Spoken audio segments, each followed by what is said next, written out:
त्यांच्या मूड प्रमाणे येऊन दिवसभर, आता मला वाटतं आताच गेले तिकडे, दिवसभर ह्यात बसते, ज्याला वाटेल ते पोहते परत जाते, त्यांना कुठलंही बंधन नाही. माझं मत, ज्यांना कोणी गोठा करायचा आहे त्यांनी मुक्त हा थोडा तरी पाहिजेच, काही प्रॉब्लेम नाही, उंदरांचा त्रास नाही, बाकी ठेवायला कुठे ठेवू शकतोय तुम्ही. आता हे बघा, हे रान मोकळंच होतं, इथं झाडं सावलीत राहिलं. आमच्या फार्म हाऊस मधला सगळ्यात भारी कॉन्सेप्ट आहे. बरं. दगड प्रत्येक विचारतात ही काय मध्ये कशाला ठेवले आणून, आणि ही हवेचं व्हेंटिलेशन वगैरे त्यावर फॅन बसवलेत, बाकी काय विषय नाही, म्हणजे इथं पाण्याचा भिजायचा काहीच विषय नाही. नमस्कार मित्रांनो, आजच्या नवीन व्हिडिओमध्ये तुम्हा सर्वांचं पुन्हा एकदा स्वागत आहे. मित्रांनो, आज आपण आहोत मथुरा फार्म चिंचाळे या ठिकाणी, आणि या ठिकाणी आपण आलेलो आहोत मुरा म्हशींचा गोठा बघण्यासाठी.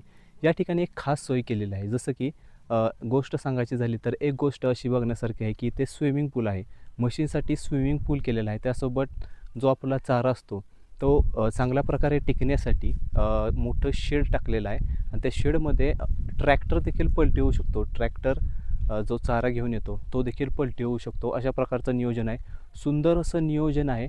कसं संपूर्ण नियोजन केलं जातं हे आपण आता बघणार आहोत. सर नमस्कार. नमस्ते. पहिल्यांदा मला तुमचा परिचय द्या. मी माणिकशेठ गायकवाड. आता उलटा परिचय द्यायला लागेल. सौर मिळताय बैलगाडा मालकीन सौर मिळताय माणिकशेठ गायकवाडचं पती, का तर ती महाराष्ट्रात जास्त ओळख तिच्या नावाचे. मी बॅकला असल्यामुळे माझा जास्त काही लोकांशी संपर्क नाही. महाराष्ट्र केसरी बैलगाडा मालकीनीचे पती. आणि आपण मित्रांनो आत्ता आहोत मथुरा फार्म चिंचाळे येथे, आणि आपण बघू शकाल की मुरा म्हशीचा गोठा म्हणजेच कशा प्रकारे असावा याचे उदाहरण आपल्याला आज बघायला मिळेल. तर दादा मला सांगा की इथे संपूर्ण नियोजन कसं असतं दररोजचं? तसं बघायला गेलं तर नियोजन तिचं असतं, म्हणजे दररोजच्या कामाचं रुटीन असू द्या, स्टाफचं असू द्या, चारा पाणी सगळं नियोजन असतं. पण जे इन्फ्रास्ट्रक्चर तयार करायचं आहे, जे काय बेस आहे तो सगळा माझ्या थ्रू असतो, म्हणजे माझ्या डोक्यानं चाललेलं असतं मी सगळं. आता ही गोठ्याचं नियोजन करताना कसं, ही पाण्याची व्यवस्था हे सगळं ऑटोमॅटिक आहे, म्हणजे वॉटर लेवल काढून पाण्याची व्यवस्था बसवून म्हणा, किंवा गोठ्याची बाकी सगळं टोटल जे बांधकाम क्षेत्र आहे, किंवा बाकीचं इथलं जे लागणारे वस्तू वगैरे किंवा काय हे पण डेलीचं जे रुटीन आहे ती बघत असते सगळं. माझ्याकडे काय सुद्धा नसते. डेलीचं दुधाचं समजा हे करणं, चारा वाला चारा स्टोअर करणं किंवा बाकीच्या सगळ्या गोष्टी पण असते, बरोबरच असते आम्ही दोघं, त्यामुळे काही विषय नाही त्याच्यामध्ये. कामगार वगैरे किती ठेवलेले आहेत? कामगार आता गोठ्यासाठी 2 आहेत, भाई आहेत, आणि बाकीच्या शेतीला बैलाच्या ह्याच्यासाठी 4 फॅमिली, टोटल 6 लोक आहेत. आता हे स्ट्रक्चर बघितलं तर थोडंसं वेगळं स्ट्रक्चर आहे, काय सांगाल याच्याबद्दल? खाली बघतोय आपण थोडासा उतार आहे, आणि वर आल्यानंतर थोडा चढ आहे. नाही, कसं झालं त्या हे ज्यावेळी सुरुवातीला गोठा केला त्यावेळी आम्हाला याचं नॉलेज कमी होतं, आणि हा अर्धाच गोठा होता पहिल्यांदा. 10च म्हशीचा आम्ही हरियाणामधून पहिल्यांदा 6-7 म्हशी आणल्या. मग त्यावेळी कोणीतरी सांगितलं की वासरांसाठी उंची असावी, बाकीचं हे असावं, अशा पद्धतीने केलं. पण थोडंसं आता नवीन करणाऱ्यांनी जरा ॲडव्हान्स करावं, म्हणजे आता आम्हाला काही त्रुटी राहिल्या. तर हे जर जॉईंट दावण आहे त्याच्यापेक्षा मधून जर जास्त गॅप असता तर खत हे चारा वगैरे टाकायला जनावरांना ट्रॉली सिस्टम करता आली असते ऑटोमॅटिक काहीतरी. ह्याच्यात आता जास्त काही करता येत नाही, का तर तो 10 वर्षापूर्वी एवढं काही ॲडव्हान्स नव्हतं, युट्यूब म्हणा बाकीच्या गोष्टी. पलीकडचा नवीन केला तो पण जाग्यावे मला कॉम्प्रोमाइजच करावं लागलं. नवीन करणाऱ्यांनी चांगलं व्यवस्थित करावी, जेणेकरून लेबर कमी लागतील. ह्याच्यात लेबर समस्या फार आहे, आणि कसं आहे जेव्हा लेबरला म्हणजे कामाचा त्रास कमी होईल तेव्हा ते थोडंसं लोक राहण्याची त्यांची मानसिकता पण बाबा ठीक आहे चाललंय चालू देत, असं जास्त असं शारीरिक कष्ट कुणाला पण नकोच असते ना. त्यामुळं जर आता हे समजा आमचं अंतरमधलं थोडक्यात दाखवतो, नवीन कोणी पशुपालक असतील तर हे अंतर जर जास्त असतं तर एक ट्रॉली सिस्टम केली असते, ढकलायची ट्रॉली, एकदम चारा कडबा कुट्टीचा त्यातच टाकून इथून असं टाकता आलं असतं, असं काहीतरी करता आलं असतं. आपल्या नवीन टेक्नॉलॉजी. आता पाण्याचं बघा, प्रत्येक गोठ्यावर कसं असतं, पाणी लोक स्वतः सोडतात, भया किंवा मालकांना स्वतः पाणी द्यावं लागतं किंवा दावणीत. आमच्यात पाणी पाजायची जनावराला सिस्टमच नाही, 24 तास पाणी असते, काय म्हणून पाण्याचा काही विषय येत नाही, ऑटोमॅटिक पाणी. तसं चाऱ्याच्या पद्धतीचं आता काय करतात, टब भरतात प्रत्येक जनावरला, जवळजवळ 40 जनावर असेल, लहान मोठं सगळं आहे, 40 काय तर असतील, 35-40 तर आहेतच टोटल. तर त्या सगळ्यांना टपानं घालावं लागतं, टब भरून भरून त्याचे तासभर जातो. तेच जर समजा असं छोटीशी ट्रॉली सिस्टम काय असतं किंवा काय पण वेगळ्या पद्धतीने आपल्याला करता आलं असतं, जागा जर जास्त असते तर कुठं डायरेक्ट त्यात पडला असता, डायरेक्ट धावण्यात आला असता, ही प्रोसेस करता आली असते. आता हे स्ट्रक्चर चुकलं असतं मला वाटतंय ना? हां, त्यावेळी आमचा अभ्यास कमी होता त्यामुळे चुकलं. हे स्ट्रक्चर कधी केलं, कसं त्याच्यानंतर केलं हे पण तसं. आता काय झालं, तिकडे झाडं लावलीत, पाठीमागे जास्त जागा नाही, झाडं तोडून काय करायची आपली म्हणजे माझी मानसिकता नसते. सगळ्यात महत्वाचं निसर्गातली वस्तू कुठली तोडफोड करून इथं काहीतरी डेव्हलप करणं मला पटत नाही. आणि दुसरी गोष्ट, जर नाही करावी लागत असेल तर केलंच पाहिजे, पण आपल्याला ऑप्शन आहे ना, काय फरक पडतोय झाडं तोडण्यापेक्षा, हा सुद्धा काय कुठ्यात हायच चालवू शकतो, बाकी असं काय हे नाही. पण मला वाटतं ठीक आहे, म्हणजे बाह्यांनी सगळं स्वच्छ व्यवस्थित ठेवत असतात, आणि करतात थोडं. शेती म्हटलं की 19-20 होतं, थोडंच आपल्याला ज्वेलरी शोरूम चालवायचं. हा त्यामुळे काय असं प्रॉब्लेम आहे. फक्त एक उद्देश असतो की जनावराला बाबा पोटा पाण्याला कमी करून देऊ नका, भलं दूध कमी देऊ द्या, का ते मुक जनावर त्याला काही सांगता येत नाही. आणि आपली पण अशी काही परिस्थिती नाही की बाबा त्यांनी दूध दिलं पाहिजे आणि आपली चूल चालली पाहिजे. हा उद्देश असतो की प्युअरली कमर्शियल नाही, आनंद घेण्यासाठी केले. त्यामुळे जनावरांना बी मी तर म्हणेन त्या ज्या जनावरांनी आमच्याकडे आहे तिकडे ते पुण्य केलेलं असेल. बाकड जनावरांना सुद्धा आहे तसंच चारा, म्हणजे जे भरडा वगैरे असतो, असं नाही की दूध कमी देते मग कमी घालणं वगैरे नाही करत.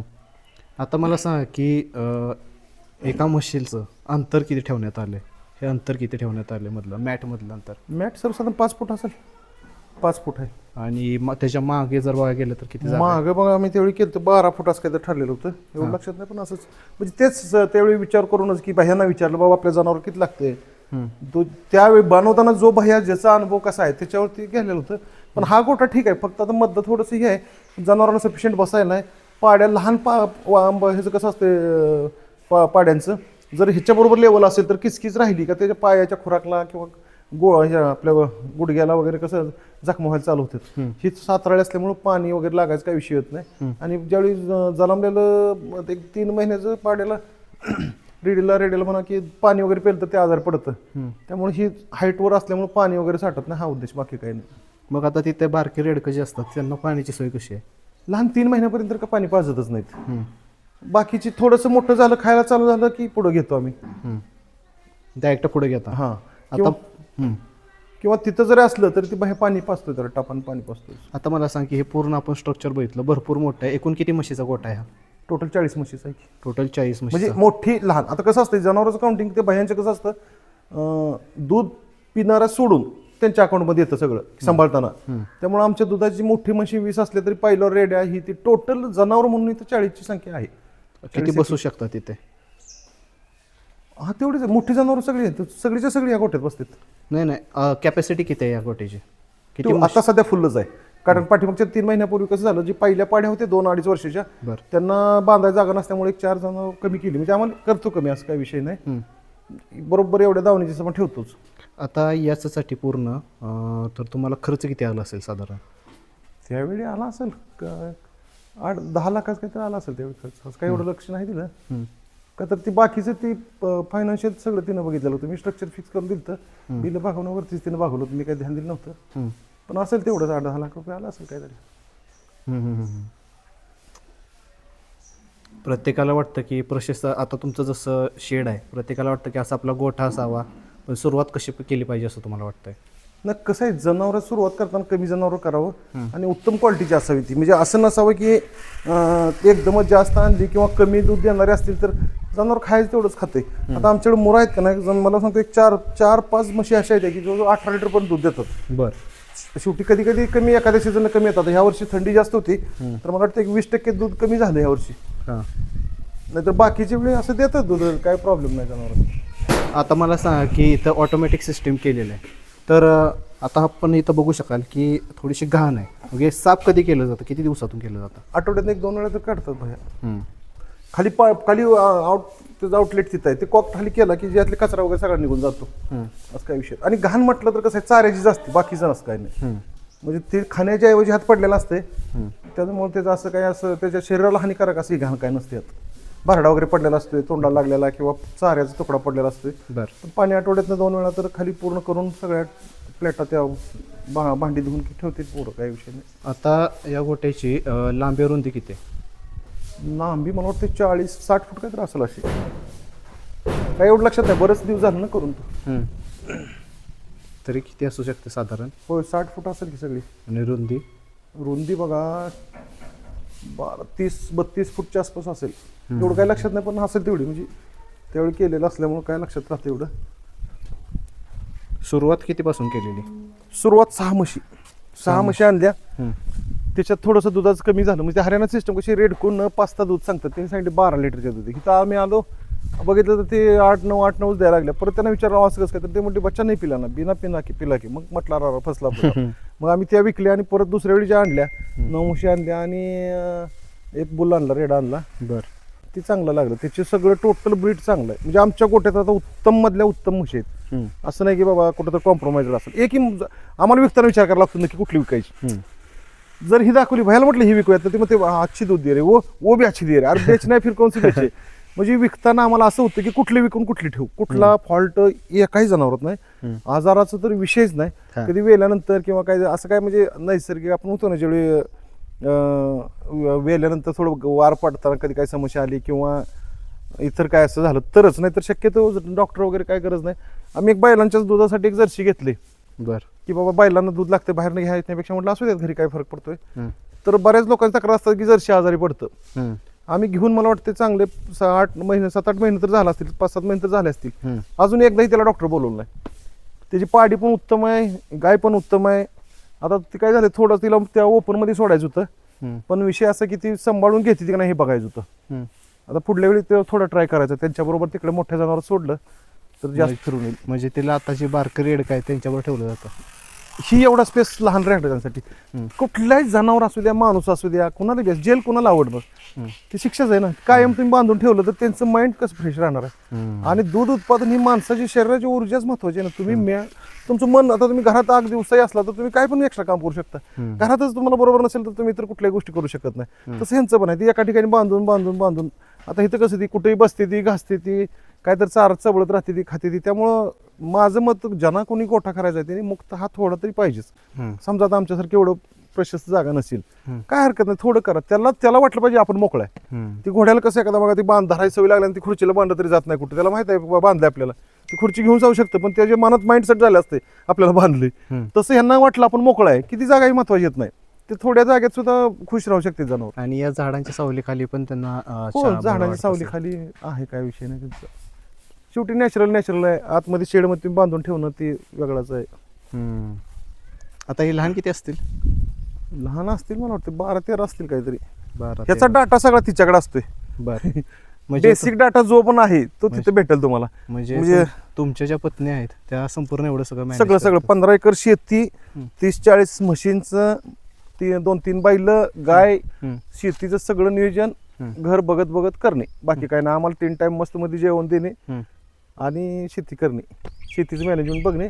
संघच असतोय आम्ही तिकडे. आता समजा दुकानाकडे शिवमोग्याला जर गेलो आम्ही संघच जातो, संघच येतो. पण ती मॅनेज तिथून तिनं कॅमेऱ्यात बघून म्हणा किंवा दररोजचं बाकीचं रुटीन कसं, ह्या सगळ्या स्टाफला सकाळी विचारते बाबा काय काय करणार आहे, कसं आहे, त्यांचं त्यांच्या नियोजन. आता मी गावी आलो, मी मळ्यात येतो, पण तिला सकाळी विचारून येतो आज मळ्यातली कामं काय काय आहेत. असं व्हायला नको की तिनं घरातनं सकाळी काहीतरी सांगितलेलं असते तुम्ही हे करा आणि मी आहे येऊन दुसरं डिसिजन घ्यायचं. ते कन्फ्युजन राहणार ना, त्यांनी कुणाला नक्की ऐकायचं, माझं ऐकायचं तिचं ऐकायचं. माझी पहिल्यापासून सिस्टम आहे, ज्या माणसाला जी काम सांगतो फुल ताकद देतो बाबा तुझ्या पद्धतीने कर. आता तुम्ही कधी कधी बाहेर असाल तर तुम्ही वैयक्तिक तुमचा स्वतःचा काय व्यवसाय? ज्वेलरीचा व्यवसाय आपला. बरं. ज्वेलरीचा व्यवसाय तो कुठे आहे? कर्नाटकमध्ये, शिवमोगा म्हणून आहे. मी आज कर्नाटकमध्ये जवळजवळ 32 वर्ष झाली मी कर्नाटकमध्ये आहे. माझं बालपण इथंच गेलं, शाळा वगैरे सगळी इथंच गेले. त्याच्यानंतर आपल्या ह्या खानापूर आटपाडी भागातली भरपूर लोक बाहेर आहेत, आमच्या घरातली पण पहिल्यापासून बाहेर. त्यामुळे बाहेर गेलो ते चालूच आहे बिझनेसचा, काही विषय नाही. मग तिकडचं आणि इकडचं कसं मॅनेज करता? आता हा गोठा आहे पूर्ण, त्याचं मॅनेजमेंट कसं करता? स्टाफ बघतो सगळं, काही विषय नाही. काय करायचं असते, आपण सगळ्या पेंडी वगैरे ती बुक करते गाडी, ती वयरनी फोन केला की येतात तिथं स्वतः ती टाकून आत लावून जातात. जर वर्षीचं रुटीन बसले, त्यांना माहिती आहे बाबा पेमेंटची व्यवस्था, काय प्रॉब्लेम नाही, बाकी काय नाही. आणि आम्ही विश्वासावर जास्त भरवसा आमचा. तुम्ही व्यवहारापेक्षा विश्वास आणि व्यवहार दोन्ही गोष्टी जपल्या तर वयरवाल्यांना माहिती आहे की बाबा ताईंच्या गोठ्यावर गेले की पेमेंटची किरकिर नाही, पेमेंट व्यवस्थित मिळतं. आम्ही पण त्यांना सांगतो तुम्ही फसवून काय वर येणार नाही, कुठं तर तुम्हाला देव दुसरीकडे जाणारच आहे. त्यामुळे काय नाही. आणि आमच्या इथं गाड्यांचा स्टाफचा सुद्धा सिस्टम काही सांगा, आता पुऱ्या आपल्या जवळजवळ सगळीकडे इथे सिस्टम आहे. जो वार्षिक गडी आहे तो सकाळी 9 ते 5-6 पर्यंत काम करतो. आमच्यात तसं नाही, 8 ते 2 काम करा, सुट्टी घ्या, परत किरकोळ करा आपलं जनावर, बैलाला चारा पाणी भाडं, तेवढंच. शेतीचं काम कुठलं नाही. आणि मुक्तमध्ये काम कमीच असतं आपल्याला? काम कमीच असते, काय विषय असणं, काम कमी म्हणता येत नाही, काय ना काय ते चालू असते. शेती म्हटली काम आलंच. बाकी जनावरांचं चाऱ्याचं म्हणा, वैरण, काडी, नारळाचं, हे ते काय काम चालू असते. काम त्यांचं अड्डा असतात, आठवड्यातनं महिन्यातनं 1-3-4 अड्डा जाते, त्यात पोरं जातात सगळी. म्हणजे आपली नंदी पण आहेत? नंदी असल्यामुळं जातात ना ते. आता हे पूर्ण आपला जर फार्म बघितला तर किती एकूण जागेत आहे? हा 15 एकर आहे टोटल. 15 एकर. आणि हे गोट्याचं नियोजन किती जागेत आहे? संपूर्ण मुक्त गोटाचं पूर्ण मिळून, शेडन गोटा, मुक्त गोटा असेल एक 20 गुंठ असेल, 20-30 गुंठ हे मुक्त, बाकी 1-1.5 एकर मध्ये आहे की टोटल. म्हणजे आमची वापरात न येणारी जागा कमीत कमी 2 एकर असेल. आम्ही वरल्या बाजूला लॉन केले, त्याच्या पलीकडे झाडी वगैरे लावलेले आहेत सुरुवातीचं. त्यामुळं तिथं असं आहे की टोटल 2 एकर जागा अशी डेड आहे. आता सिक्युरिटीच्या दृष्टीने तुम्ही कोणती पावले उचललेले आहेत, कशी नजर ठेवता तुम्ही? म्हणजे काम चांगल्या प्रकारे चाललेलं आहे का नाही हे कसं लक्ष ठेवतं? नाही कसं असते ते शेवटी काय विश्वासच आहे, स्टाफ करत असतो, काही विषय नाही. हं. आणि नाही असं काही तकलीफ आम्हाला आली. CCTV वगैरे असतं छोटं मोठं बघायचं झालं तर बाकीचं काय प्रॉब्लेम नाही. CCTV वगैरे कुठे लावलेले आहेत? प्रत्येक ठिकाणी आहेत. गोट्यात आहेत, बाहेर हॉलमध्ये आहेत, कोण आलं गेलेलं आहे, प्रत्येक ठिकाणी आहेत. त्याचा काही विषय नाही. तो ते किती महत्त्वाचं झालं. जर तुम्ही लावलेलं नसतं तर काय झालं असतं? समजलं नसतं ना, काहीच समजत नाही आपल्याला, काय चाललंय हे पण समजत नाही. त्यामुळं CCTV महत्वाचं आहे. म्हणजे कमीत कमी कसं असतं, फार्म हाऊसला काम काय चाललंय किंवा काय करतात सध्या ते तर बघू शकतो ना आपण थोडंसं. म्हणजे पूर्ण या फार्म हाऊसमध्ये सगळं CCTV आहेत. हो. आता पूर्ण आपण हा गोठा बघू शकाल मित्रांनो. किती मुरा म्हशी असू शकतील या? टोटल मोठ्या म्हटलं तर आहेत की 32 एक असतील, 28-30 तर आहेत. कारण 10-12 पाड्या बारक्या सोडल्या तर 30-32 तर आहेत.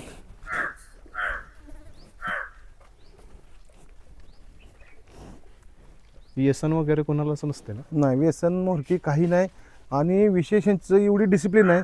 सकाळी समजा 8ला बाहेर सोडलं तर आता वाजले किती, म्हणजे 2 वाजता समजा ह्यांचं टायमिंग कसं असते, 1 वाजले तर 3-3:30च्या सुमारास गेटला येऊन उभा राहतात ही सगळी. बरं. त्यांना लक्षात येतं आपलं जायचं टाइम आहे. हां. आणि ती आतमध्ये गेल्यानंतर बरोबर ती त्यांच्या जागेवर उभा राहतात. जो लास्ट नंबरची म्हैस आहे ती सुद्धा तिथंच जाणार, मध्ये कुठेही थांबत नाही. दररोज बरोबर त्यांच्या जागा आहेत. जसं एक शाळेतले विद्यार्थी कसं स्वतःची बेंच पकडतो तसं ते करतात. त्यामुळं बाकीचं काही त्रास नाही. हे आत घेतात चांगलं 15-20 मिनिटांनी परत त्याला दाव लावते, तोपर्यंत रिकामी असतात, काय विषय नाहीत. एवढ्या सगळ्या तयार कशा केल्या? घरचेच आहेत आपले. पहिल्यांदा 9 आणल्या, त्याच्या पाड्या हळूहळू वाढत गेलं. विकावं लागतंय बरेच, का तर जागा राहत नाही गोठ्यात बांधायला. आता ह्यावेळेस बघा जवळजवळ एक 5-6 तरी विकावं लागणार आहेत. का तर जी 1.5-2 वर्षाची आहेत त्यांना मेन दावणीत घ्यायचं झालं तर ही पहिली 3 वर्षवाली 4-5 काढावं लागणार आहेत. आता ते जे लहान आहे त्याला मेन दावणीत घ्यायचं यांच्याबरोबर, ते पलीकडचे लहान जे आहे त्याला मेन दावणीत घ्यायचं म्हटलं तर ह्यातले एक 4-5 तर काढावं लागतात. आणि लहान विकायचं म्हटलं की मग ते पैसे कमी येतात. त्यामुळे वेळ झालेल्या पहिल्या वेताच्या वगैरे अशा काढायच्या. आपल्याला आत वगैरे जाता येईल आता ते मित्रांनो. जसं की मला एक गोष्ट समजली की मशीनसाठी एक स्विमिंग पूल पण केलेला आहे, तो पण आपण बघूया. आणि चाऱ्याचं नियोजन कसं आहे ते पण आपण बघणार आहोत. मित्रांनो आपण आता आतमध्ये आलेलो आहोत. तर इथं बघू शकाल भरपूर अशी प्रशस्त जागा आहे. ही किती जागा असेल साधारण मुक्त? एक 20 गुंठ असेल की. 20 गुंठ, 20-25 गुंठ आरामात असणार आहे. म्हणजे आता म्हशीपासून इकडचं सगळं? हो.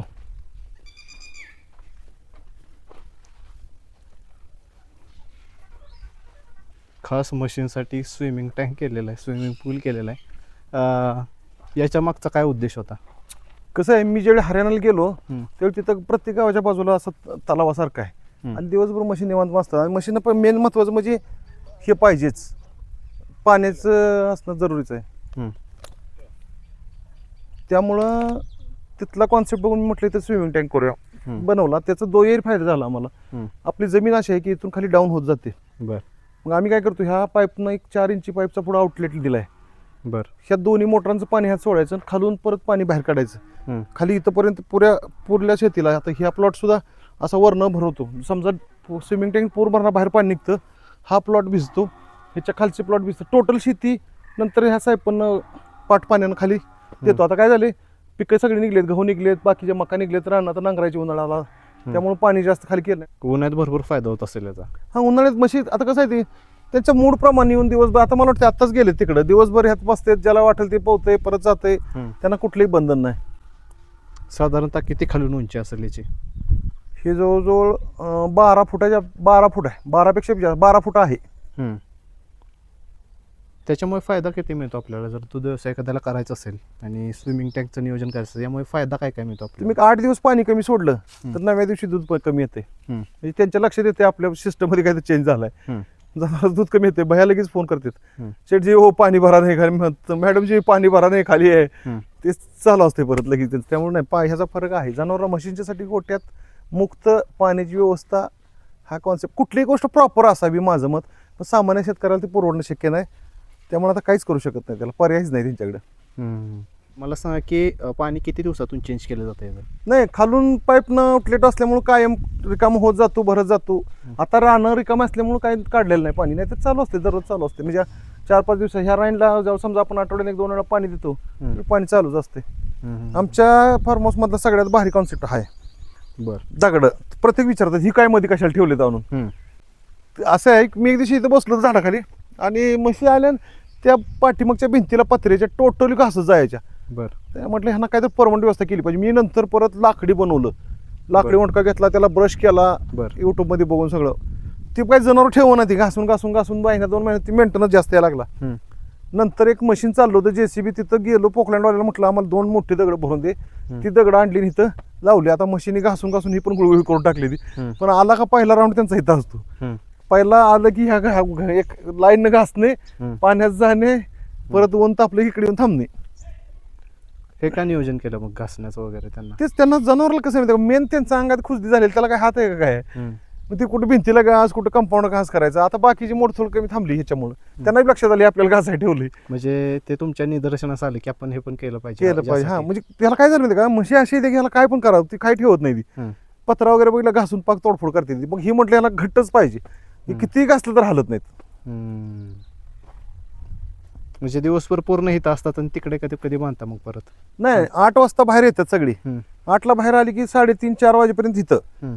4ला आधी गेले की चारा दावणी भरलेले असते त्या. हम्म. गेले की चारा खाऊन परत भरडाभर टाकून दूध काढलं की संपलं बाहेरचं काम. संध्याकाळचं नियोजन क्लोज. हम्म. परत ते सकाळी लवकर 4:30-4:30-5ला उठतं त्यांच्या नियोजनाप्रमाणे थंडीच्या क्लायमेटच्या हिशोबानं. हम्म.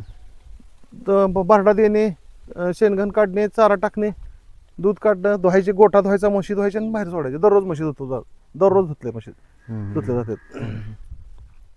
त्यासोबत मित्रांनो अजून एक इथं बघितलं की आपण चाऱ्यासाठी एक नियोजन केलेलं आहे. ते चाऱ्याचं आपण नियोजन आता बघूया. मित्रांनो आपण बघू शकाल की चाऱ्यासाठी इथं आपण बघू शकाल की सुंदर असं नियोजन केलेलं आहे. तर कसं नियोजन आहे आतलं ते बघूया आपण. आणि हे शेड किती असेल साधारण? हे पण आहे चांगलं. आत ट्रॅक्टर आतमध्येच डंप केला जातो. बरं. म्हणजे रिव्हर्स ट्रॅक्टर मारून आतमध्येच वैरण टाकते. हम्म. आणि फुल आहे, जो 60-65 फूट लांब आहे. हम्म. 15-20 हजार कडबा आत बसतोय सगळा टोटली. गेल्या वर्षी आम्ही घेतलेला होता, 15,000च्या आसपास पूर्ण बसला होता. हम्म. आणि इथून खाली आपल्या जनावर वाल्या चाऱ्याचं आहे. हम्म. आणि हा थोडासा आता बदल करायचा आहे. काय झाले, यांनी प्रत्येक दिवशी मका कडवळ करून जमिनीतला कसंच राहिलं नाही. हम्म. आता ह्या वर्षी असं ठरवलं की मुरघास वाढवायचं, वाळली वैरण, मुरघास आणि हत्तीग्रास, बाकीचं थोडासा ऊस करायचा बदलून म्हटलं. हम्म. 2 वर्ष जमिनीला पीक चेंज होईल. हम्म. आणि जमीन पण एवढ्या कशाचा नाही. आम्ही माती भरलेली आहे, खताच्या जोरावर चालू आहे. हम्म. अंगची जमीन तर आपण जी म्हणतो ना ताव, तो नाही इथं. हम्म. माडा नाही जमिनीत सगळ्या काय, फक्त आता खताच्या आणि ह्याच्या जोरावर चालू आहे. तर ह्या वर्षी तो कॉन्सेप्ट चेंज करायचा. सगळे आता पिकं बदलून टोटल 1-2 वर्ष ऊस घ्यायचा, हम्म. मुरघास करायचा आणि हत्तीग्रासाचं पण प्लॉट थोडं चेंज करून करायचं. गुरांचं चाऱ्याचं नियोजन किती क्षेत्रात आहे? टोटल आम्ही मकाच केलेलं आहे. मका आणि ऊसच आहे. हम्म. सॉरी, ऊस नाही, मका आणि हत्तीग्रासच आहे. बरं. मग पलटून असते. आता गहू कसं खपली गहू घरी खाण्यासाठी केलेलं होतं. हम्म. आणि हे बाकीचा गहू आपलं जनावराला लागला किंवा सगळ्यांना कधी मिक्सिंगमध्ये लागलं तर मुरगासाठी आता मका घ्यायला चालू केलेत. का तर ह्या मका निघल्या की तर ऊसाचं प्लॅन असल्यामुळं. आणि घरी खायला म्हटलं तर खपली गहू घरचे आले, हम्म. तूप घरचं आलं, हम्म. वैरणी बरोबर करडं मागवतो. हम्म. एकदा सूर्यफूल घरचं केलं तर पण ते काही टेस्ट वाटले म्हटलं तर करडं मागवतो, करड्याच तेल घरचं असतेच. हम्म. म्हणजे त्यात शेतीचा फायदा आहे की जी क्वालिटीच्या वस्तू आपल्याला खायला मिळतात, भेसळ नसणार, भेसळ रहित. हम्म. कारण तेलात वगैरे पण बघतोय बघा सगळं पाम ऑइलच मिक्स आहे. बरोबर. तसं त्याच्यामुळं हा एक फायदा आहे, दुसरं बाकी काय नाही. आणि हा सागवानाची लाईन शेवटपर्यंत आहे. एक 350-400 झाड आहेत. ते समोर जे 2 नारळ दिसतात तिथून राईट साईडला पण आहे. तिथून राईट साईडला जवळजवळ 2-2.5 एकराचे प्लॉट आहेत. बरं. असा एल शेप मध्ये जमीन आहे टोटली. आपल्याला हे बघायला भेटेल चाऱ्याचं आतलं? भेटेल किंवा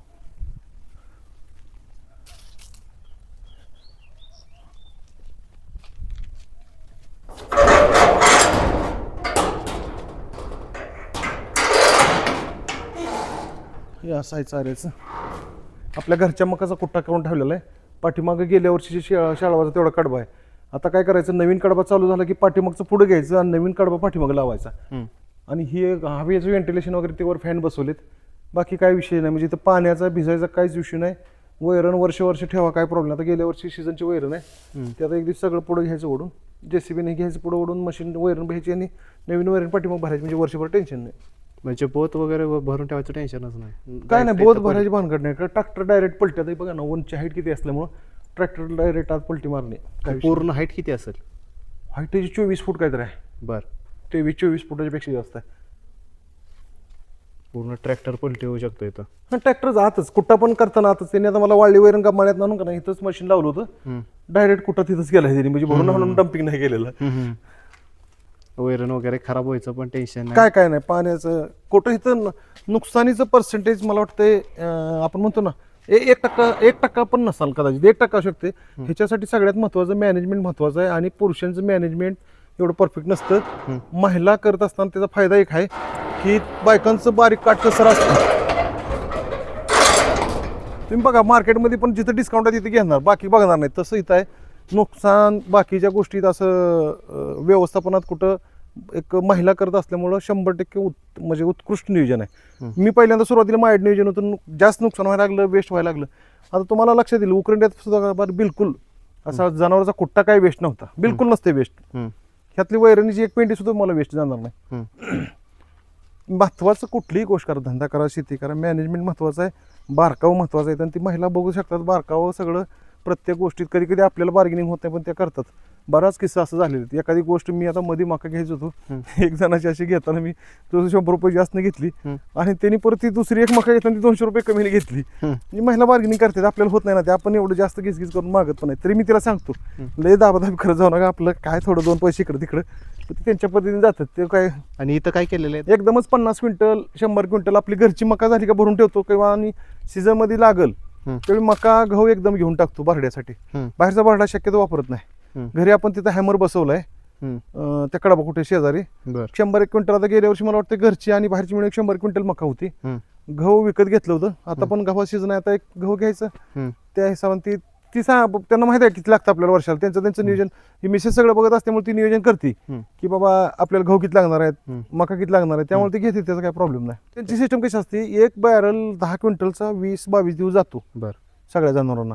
तर ते बरोबर 20व्या दिवशी नेऊन इथनं न्यायचं ट्रॅक्टरमध्ये भरून भरडा करून ठेवायचा. तो 10 क्विंटलचा ड्रम भरला की 22 दिवसाचं त्यांचं एस्टिमेट आहे त्याप्रमाणे घालतात ते. दूध किती जातं दिवसाला तरी 110 ते 120 लिटरच्या आसपास जातं. आणि कुठं जातं ते विराई डेअरी विटेज तिथे जातं ते गाडी येऊन जाक्यावरून घेऊन जाते. मित्रांनो आपण बघितलं सुंदर असं नियोजन चाऱ्याचं नियोजन स्विमिंग पूल तसेच प्रशस्त असं गुरांचा गोठा आपण बघितला. मशीनसाठी मुक्त गोठ्याचं नियोजन या संपूर्ण गोष्टी आपल्याला आज बघायला मिळाल्या. या गोष्टी आपल्याला बघायला मिळाल्या मथुरा फार्म चिंचाई या ठिकाणी. आणि हा पूर्ण गोठा तुम्हाला कसा वाटला कमेंटमध्ये नक्की सांगा. आता हे म्हणणार तुम्ही हे काय केले बॅरलमध्ये काय तर ही ऍक्च्युअली नवीन कॉन्सेप्ट आहे आणि सामान्य शेतकरी कोणी करू शकणार नाही. त्याला येडे खोपडीच पाहिजे आमच्या सारख्याचं की का तर इन्व्हेस्टमेंट भयानक आहे. काय झालं आपल्याकडे ती पहिली 4 ड्रमची ती 4Dचं मशीन आहे आपल्या विधाताचं. ते बॅगा पॅक करायचो समस्या असं व्हायला लागली कुठेही ठेवा उंदरं कुरतडायला लागली बॅगा आणि त्याचं भयानक नुकसान व्हायला लागलं आणि तो मुरगास खराबच व्हायला लागलं. मग आता एवढं खर्च करून ती सगळं वेस्ट व्हायला लागलं. नंतर लक्षात आलं की बॅगा मोठ्या तर ती पण एवढी क्वालिटीच होत नाही. कोणी सांगितली खड्डा पद्धत सुद्धा समजा आता 1 टन 2 टन केलं ते खराबच होते. मग मी असं युट्यूबला किती बघत होतो तर ते कुठलं इंडोनेशिया कुठलं तर शेतकऱ्यांनी ते दाखवलं म्हटलं करून बघूया. मग मी एक असंच युट्यूबला सर्च केलं कोण हायड्रोलिक बनवून देईल. एक बेळगाववाले भेटले त्यांना मी सगळा माझा कॉन्सेप्ट सांगितला आणि मग हे तयार करून घेतलं की बाबा ह्याच्यामध्ये अशी सिस्टम आहे की ड्रम ह्यात बसतो ड्रम ह्यात ठेवला हायड्रोलिकनं प्रेस होतं पलीकडे ढकललं की एक ड्रम भरतो इकडं आलं की एक ड्रम गड्याने टाकत राहायचं प्रेस करते आणि परत ह्या ड्रमला आपण गम टेप लावून चिटकवून ठेवायचं. 200 लिटरचे ड्रम आहेत जवळजवळ 500 ड्रम 500-700 ड्रम आहेत आता टोटल आपल्याकडे. म्हणजे दिवसाला 2च्या हिशोबाने वापरत होतो 350 500 365 गुण 2 700च्या. पण आता हे विषय असा केला की मकाचा सीझन 2 वेळा भेटतोय वर्षातनं. मग 3 ड्रम 4 ड्रम टाकले तरी काय हरकत नाही हिशोबानं आता चालू आहे. पण उत्कृष्ट बनते मका घेऊन सगळं आम्ही मुरगास केलेला आहे. आणि खराब वगैरे व्हायचे काय नाही इश्यू फक्त एअर टाईट झालं पाहिजे तर त्याला गमटेप लावले काही प्रॉब्लेम नाही. उंदरांचा त्रास नाही. बाकी ठेवायला कुठे ठेवू शकतोय तुम्ही. आता हे बघा हे रान मोकळंच होतं इथं झाडा सावलीत राहिलं. आता खाली आंब्याच्या बागेत पण मी काय म्हणतो जरा जास्त अडचण वाटली आंब्याच्या बागेत ठेवून टाकायचं कारण 2-3-4 महिने आपल्याला त्याची काही गरज पडत नाही. विषय असा होतो. हा किती दिवस टिकतं साधारण काय ह्याला काय वर्ष काय होते मुरगास बनवण्याचा मुरगास कॉन्सेप्टच तो आहे की 2 वर्ष राहतं म्हणून सांगतात. पण आपल्याला एवढं राहिलं एक सीझन निघतोच ना आपलं. नवीनच कन्सेप्ट आहे सगळं नवीन कन्सेप्ट आहे पण सामान्य शेतकऱ्याला परवडण्यासारखं नाही. बॅरल सगळं मागवून ही सगळं खर्चिक काम आहे. एक फॅशन म्हणून ज्यावेळी तुम्ही कराल त्यावेळी ठीक आहे.